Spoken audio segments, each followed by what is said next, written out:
ఫ్యాక్టరీలను మూసివేస్తాము అని మన ప్రజాప్రతినిధులు ఏ విధంగా ధమ్కీలు ఇస్తున్నారు. జనరల్గా జనాలకు ఉపయోగపడే పనులు చేయడం ప్రజాప్రతినిధుల యొక్క ధర్మం. కానీ ఈ ధర్మాన్ని నిర్వర్తించాల్సింది చట్టబద్ధంగా ఒక ప్రొసీజర్ ప్రకారం. కానీ ఈ మధ్య ఏం జరుగుతుందంటే మేము ప్రజలకు మేలు చేస్తున్నాము అనే భావనలో కాంగ్రెస్ ప్రజాప్రతినిధులు ఫోన్లలో హెచ్చరించుడు, సోషల్ మీడియా ద్వారా హెచ్చరించుడు, ఆ తర్వాత వాటిని పట్టించుకోకుండా ఎక్కడికక్కడే మానేసుడు. మరి ఈ లోపల జరుగుతున్న మతలాభం ఏందో చూద్దాము. ఇటీవల కాలంలో ఈరోజు అందులో ప్రధాన ఒక ముఖ్యమైన వార్త ఉన్నది, ఇది చూడొచ్చు మనం.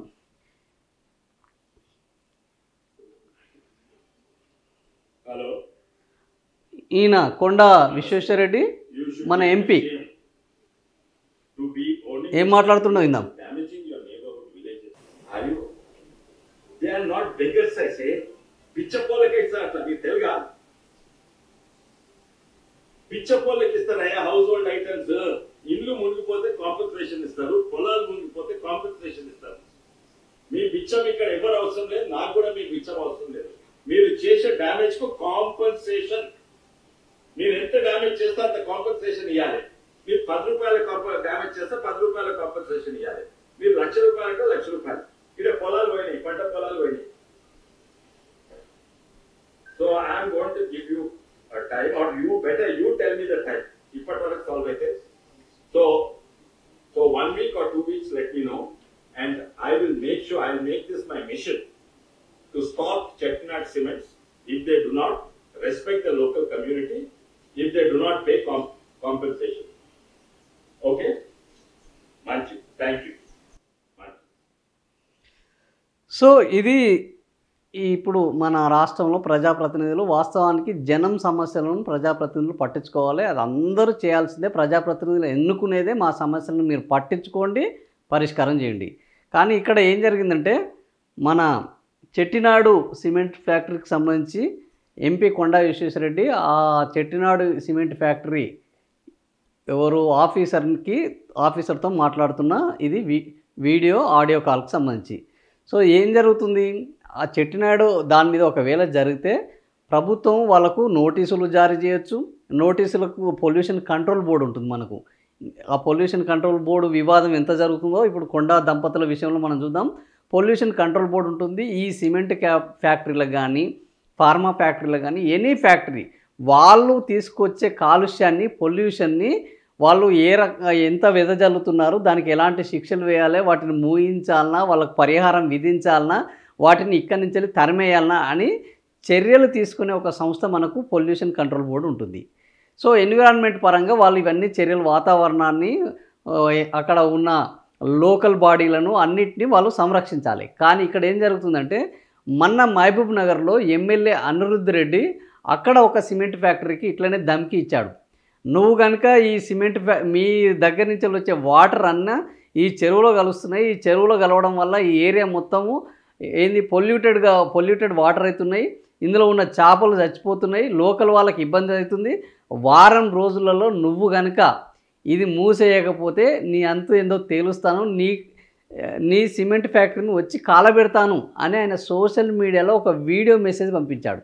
డైరెక్ట్ కాలబెడతాను అని. ఆ తర్వాత 1 వీక్ అయిపోయింది. మరి ఆ నీళ్ళు ఆగినాయో తెలియదు, అది కాలబడిందా తెలియదు, లోపల జరిగిన మతలబ్ ఏందో తెలియదు. మొత్తానికి ఆ వివాదం సమసిపోయింది. ఇప్పుడు అదే అనిరుద్ధ్ రెడ్డిని ఆదర్శంగా తీసుకున్నారు మన కొండా విశ్వేశ్వరరెడ్డి ఎంపీ.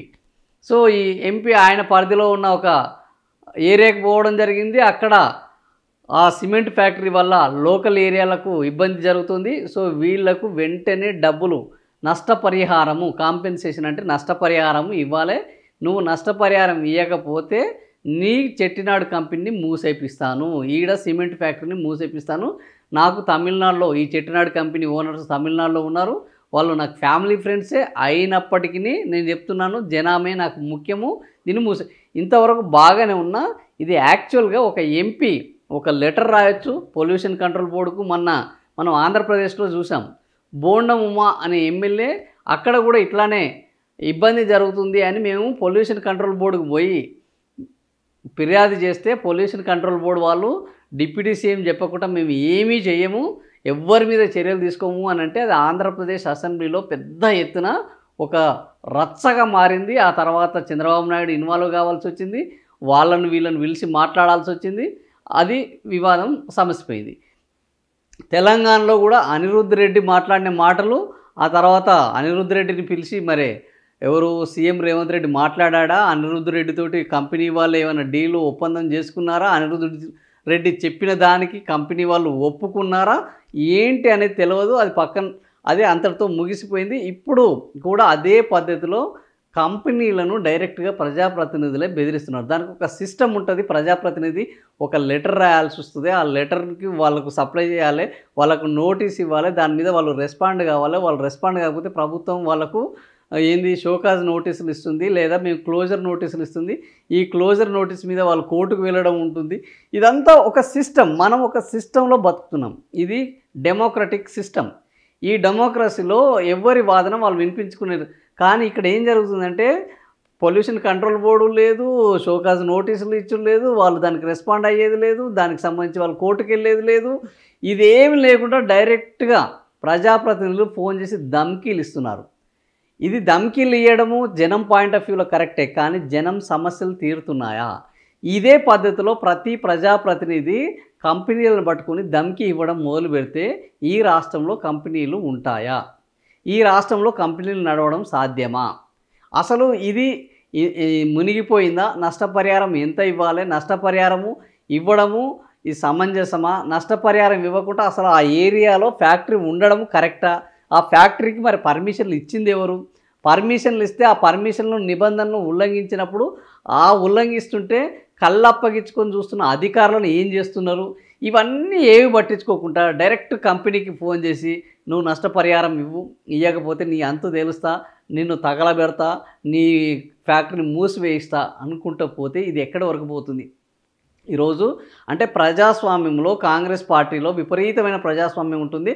ఆ విపరీతమైన ప్రజాస్వామ్యం ఏంటంటే ఎమ్మెల్యేలు, ఎంపీలు, మంత్రుల పిఏలు, మంత్రుల ఓఎస్డీలు డైరెక్ట్గా ఇప్పుడు డెక్కన్ సిమెంట్ కంపెనీ అదే, అక్కడ అరబిందో ఫార్మా, ఇక్కడ చెట్టునాడు సిమెంట్ కంపెనీ.